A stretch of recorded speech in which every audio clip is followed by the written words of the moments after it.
এ হরিয়ে নাহি জন্ম তোমার তথাপি জন্ম ধরা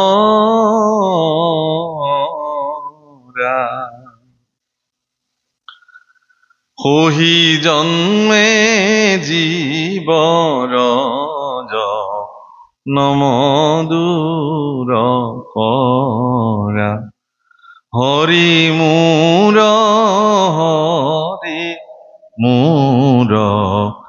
এদিন দয়াল কে জানিতে পারয় মার ঠাকুরাল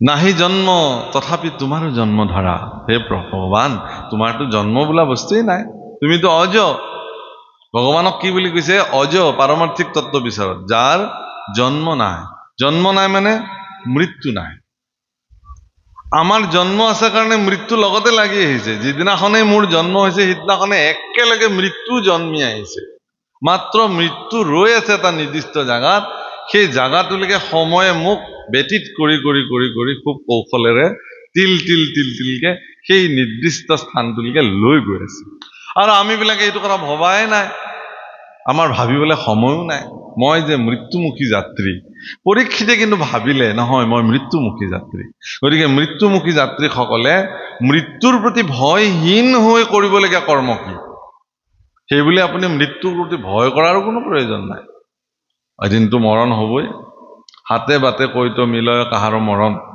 জীৱন জলৰ ৰেখা পদ্ম পত্ৰৰ যেন জল ইত্যাদি কথা বৰ্ণন কৰিছে প্ৰভুসকল খুব ধুনীয়াকে কৈছে এটা কথা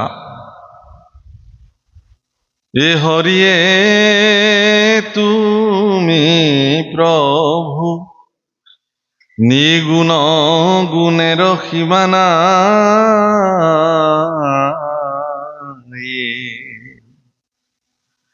নিৰ্গুণ জীবে হুহি গুণ ভগৱান তো নিৰ্গুণে হয় ভগৱানৰ স্বৰূপ নিৰ্গুণ নিৰ্গুণ শব্দৰ অৰ্থটো গুণহীন নহয় কিন্তু প্ৰভু নিৰ্গুণ শব্দৰ অৰ্থ গুণহীন নহয় পৃথিৱীৰ সমস্ত গুণ যোৰ পৰা উৎপত্তি হৈছে তাকে নিৰ্গুণ বোলে অৰ্থাৎ সমস্ত গুণৰ স্ৰোত যিটো স্থান নিৰ্গুণ যাৰ সীমা নাই যাক কোনো গুণৰ পৰিধিৰ দ্বাৰা আপুনি সীমাবদ্ধ কৰিব নোৱাৰে ভগৱানৰ গুণ ব্ৰহ্মাই 4 মুখে গাই শেষ কৰিব নোৱাৰিলে শিৱই পঞ্চমুখে গাই আজিলৈকে শেষ কৰিব পৰা নাই সহস্ৰ অনন্ত সহস্ৰ মুখে ঈশ্বৰৰ গুণ গাই আজিলৈকে শেষ কৰিব পৰা নাই 4 সিদ্ধই সমগ্ৰ আকাশে বতাহে স্বৰ্গ মৰ্ত্য পাতাল বিদাৰি ফুৰি কৃষ্ণ গুণ গাই শেষ কৰিব পৰা নাই দ্বন্দ্ব সময় মাত্ৰ এটা স্থানত স্থিতি হৈ থাকি নাৰদে সমগ্ৰ বিশ্ব ব্ৰহ্মাণ্ড ঘূৰি যাৰ গুণ ঘোষণা কৰি শেষ কৰিব পৰা নাই সেয়াই নিৰ্গুণ তত্ত্ব কিন্তু জীৱসকলো নিৰ্গুণ হ'ব পাৰে বুলি কৈছে নিৰ্গুণ হৈও জীৱ সহি গুণ গায় ভগৱান নিৰ্গুণ হৈও পৃথিৱীত গুণময় জগতত সগুণ ৰূপে আহি নিৰাকাৰ হৈও সগুণ সাকাৰ ৰূপত আহি নিৰ্গুণ হৈও গুণময় লীলাসমূহ সাধন কৰি আমাৰ নিচিনা গুণত আবদ্ধ হৈ থকা জীৱবিলাকে যাতে সেই গুণসমূহ গাই কীৰ্তন কৰি শ্ৰৱণ কৰিব পাৰো কৰিলে কি হ'ম ময়ো তেওঁৰ নিচিনা নিৰ্গুণ হৈ যাম এদিন নিৰ্গুণত মই বিলীন হৈ যাম এই ৰাস্তাটোৰ নাম হ'ল নিগম পন্থা পুনঃ জন্ম নবিদ্যুতে আৰু জন্ম হ'বলগীয়া নাই মোৰ আৰু জন্ম হ'বলগীয়া নাই প্ৰভু মই এইবাৰে যাতে মোৰ এইটো শেষ জন্ম তোমাৰ তাতে মই যাতে বিলীন হৈ যাব পাৰো কিন্তু আমি কি কৰো ভোগতিত ইমান আপ্লুত হৈ থাকো ভগৱানক খাটো যে প্ৰভু অহাবাৰ আকৌ মোক মানুহ কৰি দিবা পাৰিলে অলপ ধনী মানুহৰ ঘৰত দিবা যাতে মই লাহ বিলাহেৰে ভোগ ভোগতিৰে জীৱনটো অতিবাহিত কৰে। পাৰিলে অকমান আমেৰিকা বা এনেকুৱা দেশত মোক জন্ম দিবা, যাতে মই তাতে আৰু অধিক ভোগ বিলাসী হ'ব পাৰো। কিন্তু পুণ্যভূমি ভাৰতবৰ্ষত আপুনি এবাৰ মনুষ্য জন্ম প্ৰাপ্তি হৈছে মানে ঈশ্বৰৰ চূড়ান্ত কৃপা আপোনাৰ শিৰত পৰিল।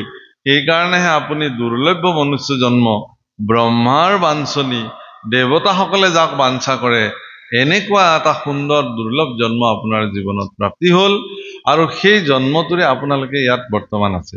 সেইকাৰণে কেতিয়াও প্ৰভু অকল নিজক মোৰ দেখোন একো নাই, মইনো কি পালো পৃথিৱীত আহি, এনেধৰণৰ নিৰাশাবাদী চিন্তাত কেতিয়াও নাথাকিব।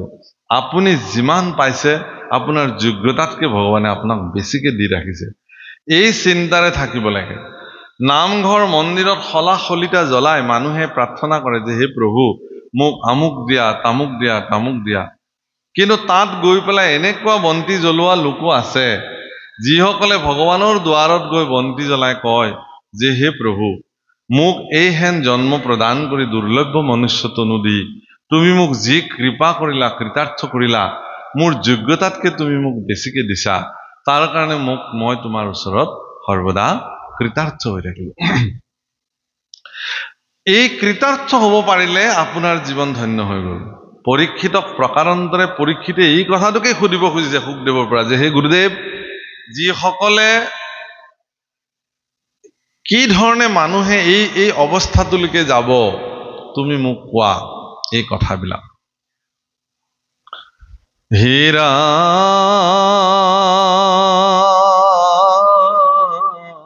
মৰা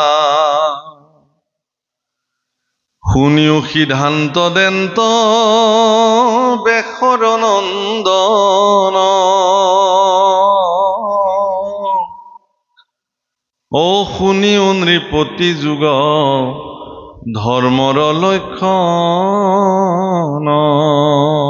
তেতিয়াহ'লে শুনা, মই তোমাক যুগ ধৰ্ম অনুযায়ী ধৰ্মৰ ব্যৱস্থা মই তোমাক এতিয়া কম। বাপসকল, মহামুনি শুকদেৱৰ গুৰু কোন আছিল? তেওঁৰ পিতৃ বেদব্যাস। নিজৰ পিতৃকে তেওঁ গুৰু মানি তেওঁৰ পৰা ভাগৱত কথা গ্ৰহণ কৰিছিল। বেদব্যাসৰ গুৰু কোন আছিল?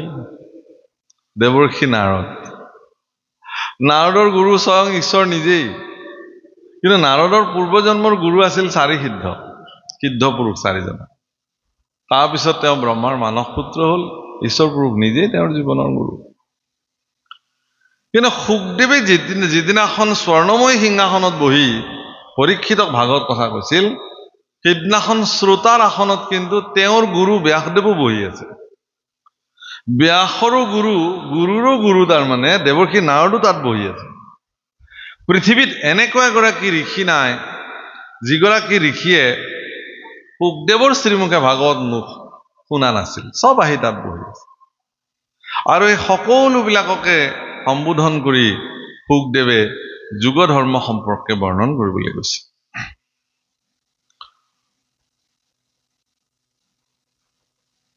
হীৰা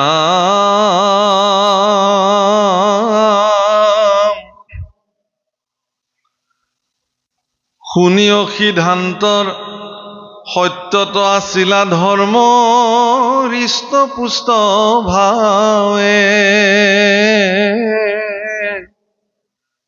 তপ সত্য দায়া দান থাকে চাৰি পাৱে।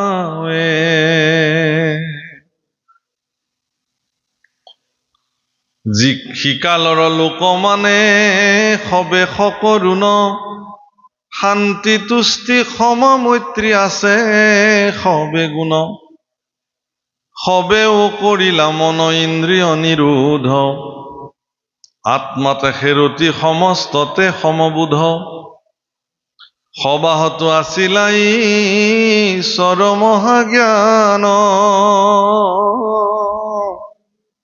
হৰি ভকতিত পৰে নজানিলায়ান, স্থিৰ বুদ্ধি কৰে সবে হৰি কেশে ধ্যান, এতে কেচাৰিও জাতি উত্তম সমান। সত্য যুগত ধৰ্ম হৃষ্টপুষ্ট আছিল হেনো। কি বুলি কৈছে? তপ, সত্য, দায়া, দান, ধৰ্মৰ এই চাৰিখন ভৰি পদ। এই চাৰিটা খুঁটিৰ ওপৰত ধৰ্ম প্ৰবৃত্তি আছে। এই ক্ষুদ্ৰিহ পদৰ ওপৰত প্ৰতিষ্ঠিত হৈ থকা ধৰ্ম সত্য যুগত হৃষ্টপুষ্ট আছিল। সত্য যুগৰ মানুহবিলাক স্বভাৱতে অত্যন্ত ধাৰ্মিক আছিল।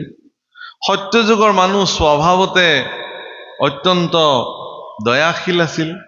তেওঁলোকৰ মাজত কোনো উচ্চ নীচ জাতি ভাৱনা নাছিলে ইত্যাদি।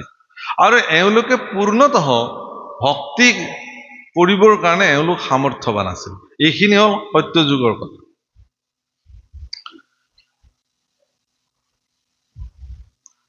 ৰাম ত্ৰেতাত পাইলে কৱাসি কিঞ্চিত প্ৰমাদ, আৰ ভাঙ্গিলে কধৰ্মে ধৰ্মৰয়ে কপাদ। কিঞ্চিত প্ৰমাদ ঘটিল দ্বাপৰ যুগত, কি ত্ৰেতাৰ যুগত। ধৰ্মৰ এখন পদ, পাদ এখন ভাঙি পেলালে। শিকালৰ লোক মানে সবে জ্ঞান নিষ্ঠ, নোহে আতি লম্পদন হিকে আতি শিষ্ট। সত্যযুগৰ লোকটো অত্যন্ত শিষ্ট আছিলে, আৰু ত্ৰেতাৰ যুগত ইমান লম্পদো নহয়, ইমান শিষ্টও নহয়। অলপ অলপ গণ্ডগোল আহিল আৰু ভেজাল অকমান হ'ল। ৰাম ব্ৰাহ্মণে ধৰিবে মাত্ৰ ভকতি কোৱাতি,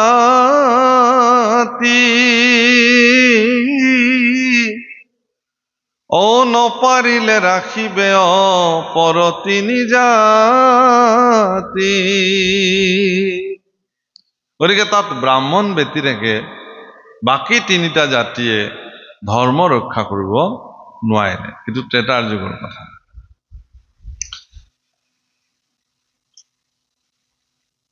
ৰাম স্বৰ্গক বাঞ্ছায়ে কৰে যোগ্য যাগ দান, এতেকে ত্ৰেতাত ভৈলা বিপ্ৰেষে প্ৰধান। ৰাম দাপৰ যুগৰ লোকে জ্ঞান ভৈলে জ্ঞান ভ্ৰষ্ট, দুই পাদ ধৰ্মৰ অধৰ্মে কৰৈ নষ্ট।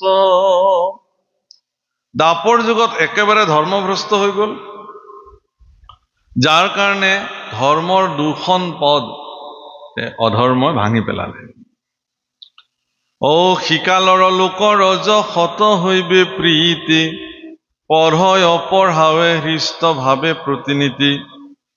হবেও শ্ৰীমন্ত আতি কুটুম্ব বিস্তৰ, ধন জন গৃহ বিষয়ত তৎপৰ। ৰাত্ৰি দিনে সকাম কৰ্মত আশকতি, ব্ৰাহ্মণ অক্ষত্ৰিয় মাত্ৰ ধৰিবে ভকতি। এতেকে সে দাপৰত ও আছিলা সমান, ব্ৰাহ্মণ ক্ষত্ৰিয় দুয়ো উত্তম প্ৰধান। এওঁলোক সুন্দৰ দাপৰ যুগৰ মানুহ, কিন্তু এওঁলোকৰ কুটুম্ব বহুত, ধন সম্পত্তিক লৈ বৰ সজাগ সচেষ্ট, কিমান পাৰে ধন ঘটিব লাগে ইত্যাদি। আৰু ইয়াত কি হ'ল, ব্ৰাহ্মণ আৰু ক্ষত্ৰিয় দুটাই ধৰ্ম ধাৰণ কৰিবলৈ আৰম্ভ কৰিলে। সেইকাৰণে দ্বাপৰ যুগত ব্ৰাহ্মণ আৰু ক্ষত্ৰিয় দুটাকে প্ৰধান হিচাপে মনা হয়। এই ধৰণে দাপৰ যুগ চলিলে।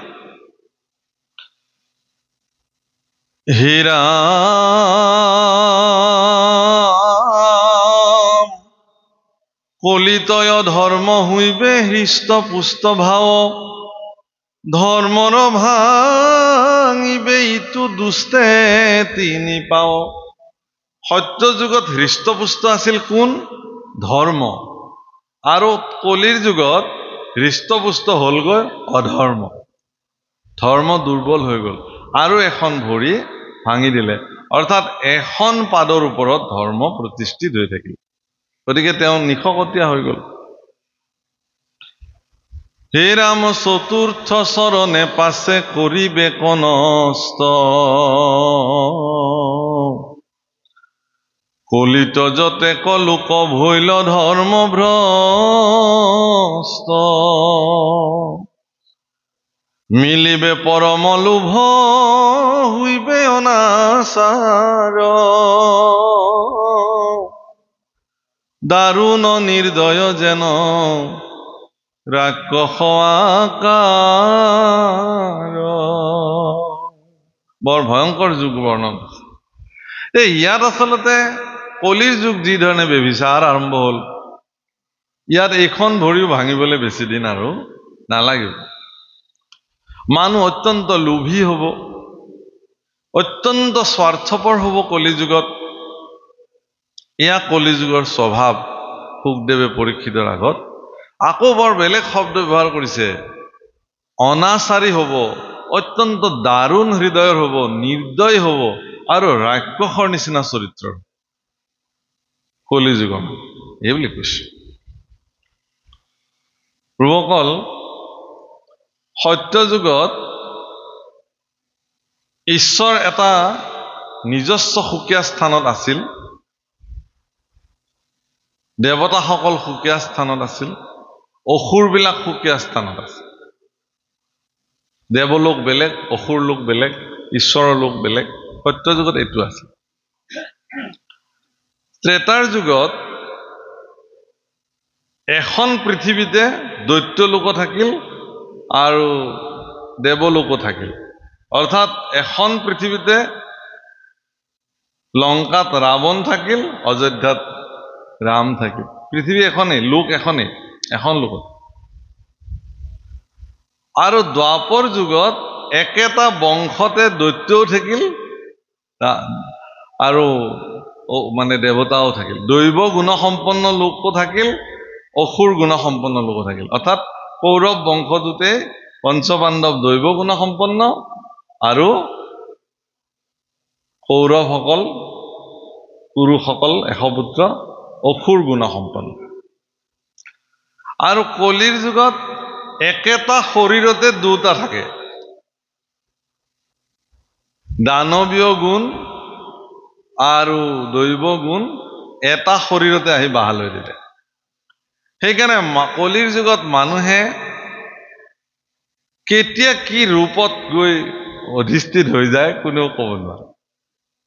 এইমাত্ৰ মানুহজনে ভালকে আছিলে, অলপ পিছতে দেখিব একদম দা এখন লৈ আহিলে, একদম চিঞৰি বাখৰি কাক কাটে কাক মাৰে। এইমাত্ৰতো মানুহজন ভালেই আছিলে, এইমাত্ৰ মানুহজনে এটা বেলেগ কথা কৈ আছিলে, এইমাত্ৰ তেওঁৰ ৰূপ বেলেগ হৈ গ'ল। কোনোবাই কিবা এটা কৈ দিয়াৰ লগে লগে তেওঁ পুৰা একদম মানসিক চাপত ভুগিলে আৰু তেওঁ বেলেগ স্বৰূপ এটা হৈ গ'ল। আজি এই কথাখিনি উপলব্ধি কৰিবলৈ সহজ হ'ব যে কলিৰ যুগত মানুহ নিৰ্দয়ী হ'ব, অত্যন্ত দাৰুণ নিৰ্দয়ী হ'ব, ৰাক্ষস আকাৰৰ প্ৰকৃতিৰ হ'ব। হে ৰাম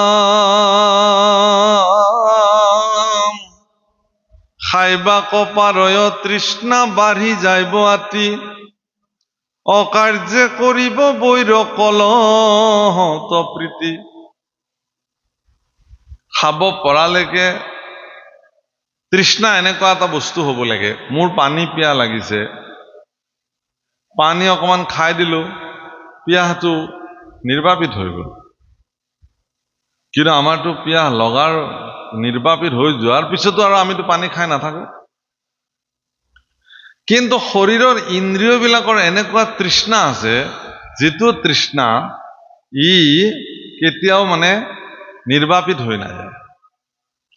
ই যিমানে তাক তৃষ্ণা পূৰ কৰিবলৈ যাব, সিমানে তাৰ তৃষ্ণা দুগুণ চৰিব। আজি যদি এইখিনি, কাইলৈ আকৌ তাতকে বেছি লাগে, তাইলৈ বেছি লাগে, বেছি লাগে, বেছি বাঢ়ি যাব। আৰু অকাৰ্যে বৈৰ কৰিব, শত্ৰুতাটো এনেই শত্ৰুতা কৰিব। কিবা কাৰণ লৈ পেলাই কাৰোবাৰ লগত শত্ৰুতা কৰা এনে নহয় যে আপুনি কিয় বেয়া পায় মানুহজনক, এনেই বেয়া পাওঁ আৰু মোৰ ভাল নালাগে মানুহজনক। মানুহজনে আপোনাক কিবা ক্ষতি কৰিছে নেকি? নাই কৰা মোক একো ক্ষতি, তেতিয়াহ'লে আপুনি কিয় বেয়া পায়? এনেই বেয়া পাওঁ মই, ভাল নালাগে মানুহ এনেকুৱা।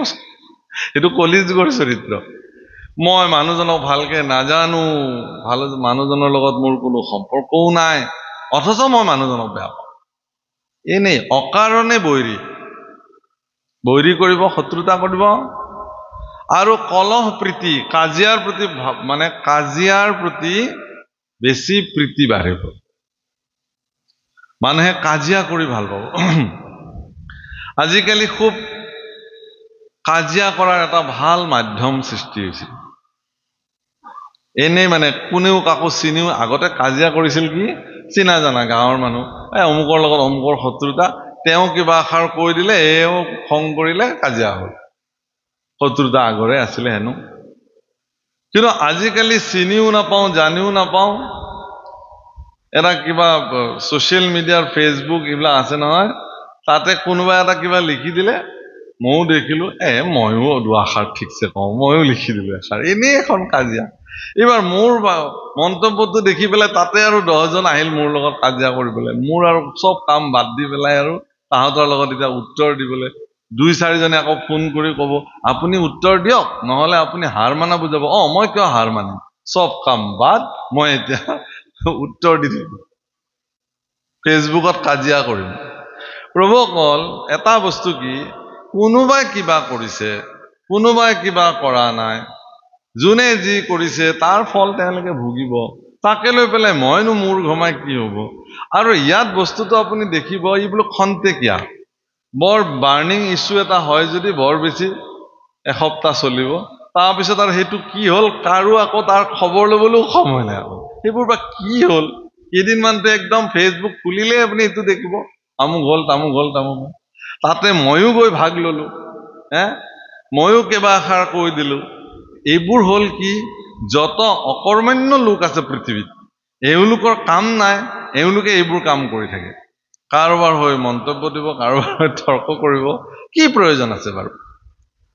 আৰু কেতিয়াবা কিছুমানে আকৌ খেদি আহিব কাজিয়া কৰিবলৈ। আপুনি যদি কিবা এটা ভাল কথাও লিখিছে, সেই কথাটোত এটা বিৰূপ মন্তব্য কৰি আপোনাৰ লগত কাজিয়া কৰাৰ মানসিকতাৰে তেওঁ আগবাঢ়ি আহিব।